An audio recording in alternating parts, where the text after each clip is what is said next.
Hey guys, how's it going? Happy Saturday. Every Saturday, every weekend is a time to study and reflect on what happened in the market this week. I really wanted to take this short on AKAN. The problem is it's hard to borrow. So, what does that mean? Well, I'd have to open up a Cobra account or a Centerpoint account. I'd have to fund it with probably 30,000 depending on what size I want to take. After that, I have to locate the shares and see how much they cost. After that, if I'm swinging this, there's overnight borrow fees. So I have to jump through all those hula hoops just to maybe ride this back down to $10 a share with it trading at 57, right? Things to keep in mind if you want to become a short seller. And there's a reason for that. And when I first wanted to be a short seller, I was like, damn, is this really the only way to truly make money is on the way down? You don't know I mean, obviously it depends on the trader you are, but this kind of setup that we have here on the daily chart is just a classic, time for reversal. I'd say the only thing that maybe it is leading towards it not being is the underwhelming volume. But that being said, at this point, it's going to take a lot of buying pressure to push it past 78 because there's so many people trapped there. We had this open with all this volume traded here. So everywhere from 55 to 81 is basically a zone that's just going to get rejected because people that bought there are going to want to dump their shares. We had this huge area of selling pressure right here where there was a bunch of unloaded shares.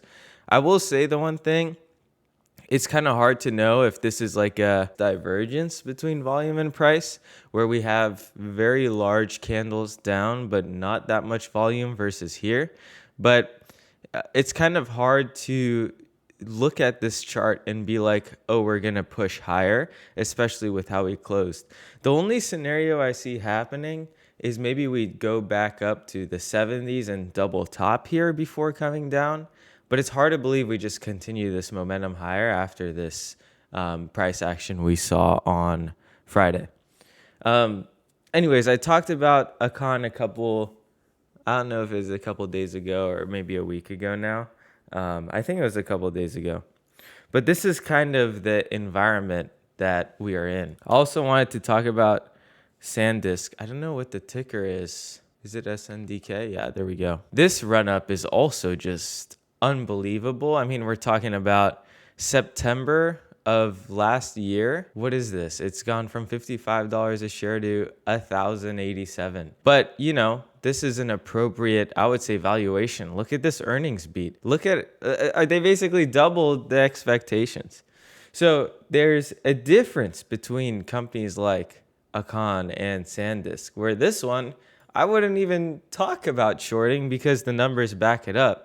But the ones where there's clear overextension, a clear pattern of spikes, a clear pattern of, oh, this actually isn't a good company, will always eventually crash. So I don't know. I mean, obviously trade at your own risk, but this is one of those situations where if this had options on it, if I could cap my risk, if there was no after hours pre-market gap up, gap down risk, I would love to short this. I think the RR is great.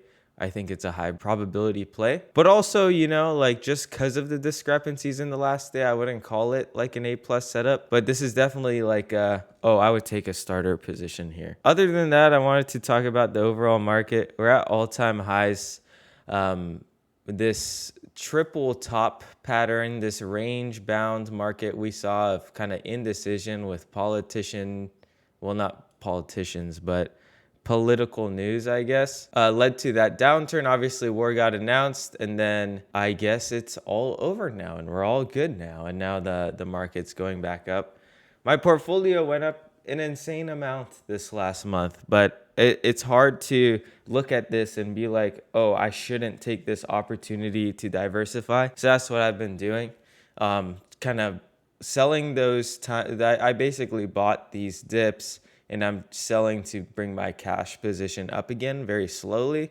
I haven't seen signs of weakness, so at least for now, I'm just going to trim off my positions as we ride this wave up and build that cash position again so I could prepare for the next opportunity. Bitcoin is sort of steadily holding right now. I'm not really worried at all. I'd say the recent action is slightly bearish, but again, it's not like we're having cascading to the 70, 65, 60,000s like we did with the original sell-off. We're not seeing this kind of price action right now. We're just seeing kind of a little bit of chop. Higher highs, higher lows. We aren't really showing signs of weakness, not showing signs of a lot of strength to where it's like, okay, guys, let's ride this wave. But this is like the perfect time to just keep accumulating, seeing what happens, and prepare for lump sum positions if we ever reach below this range, in my opinion. That's basically all I wanted to talk about. It's kind of like opportunities everywhere. I'm doing market research using Claude. I just got the Claude subscription. Oh, the other thing I wanted to talk about is everything that AI is all about is all real, whether or not you want to believe it or not. I feel like a lot of people are turning their heads away and maybe used AI early on and were like, you know what, this can't, replace my workflow. This can't help me. But the more you use it and the more you learn how other people use it, the more you could develop your own use cases and make it a tool that helps you and you personally. And that's what the beauty is. I feel like you could keep exploring your ideas and continue working towards them and have basically a personal assistant that can help you research or do whatever you want. So it's now or never. A lot of people are already using it, already developing things, and are light years ahead of people that maybe use ChatGPT once to make a nutrition plan.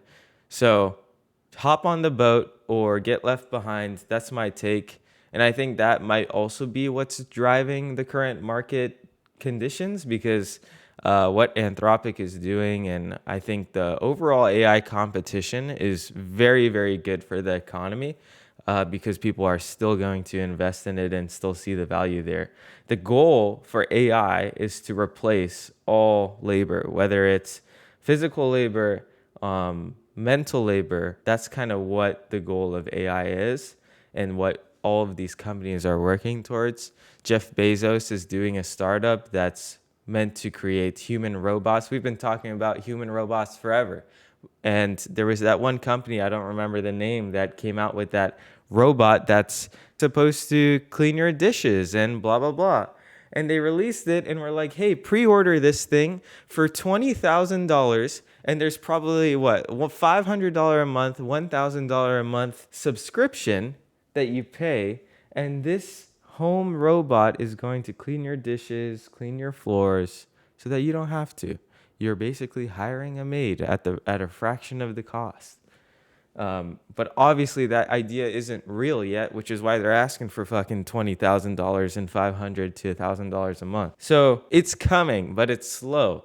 And it'll take time, but this is the wave. This is what's going to keep the market going higher, is anticipation of that, anticipation of those capabilities. But I think the fundamental infrastructure behind banks and all of that is why I've taken a larger position in cryptocurrencies, because I think that's going to solve a lot of those infrastructure problems. I hope to find a cryptocurrency that the whole world can agree on, that has no real energy concerns and is efficient, that has low fees and processes the fastest, and has a max supply that's capped, that's already mostly absorbed, whether it's by institutions or people.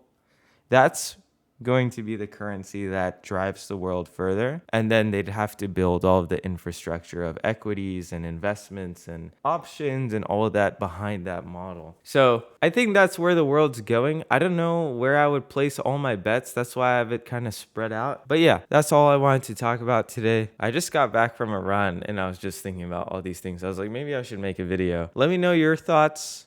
Leave a comment down below. If AKAN had option chain on it, I would have shorted the fuck out of that thing yesterday. But here we are, right? We keep pushing. Thanks for watching. Hope you enjoyed. Leave a like, comment. Peace.